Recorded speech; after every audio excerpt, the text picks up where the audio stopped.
বিয়ের আমার 5-6 বছর হয়ে গেল, কিন্তু 6 বছরের মধ্যে আমার মনে হচ্ছে সব কাজই করা যায়, হ্যাঁ সব কাজই শিখে নেওয়া যায়।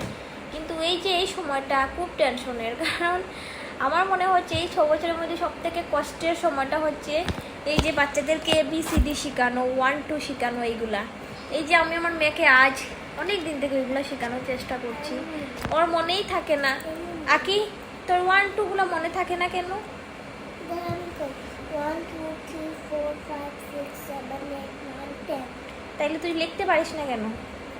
না দেখে লিখবো তো কালকে।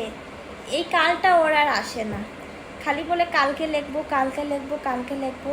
সব দিন বসাই, ওর হাতে ব্যথা হয়ে যায়, নাইলে মাথা ব্যথা করে, নাইলে খিদে পেয়ে যায়। কাল আর হয় না। তোমাদের সাথেও এরকম হয় নাকি? আসলে সবার সাথে এরকমই হবে। যারা যাদের ছোটো বাচ্চা আছে শেখানো হচ্ছে, এখন সবার সাথেই এই জিনিসটা হচ্ছে, সব এক অবস্থা।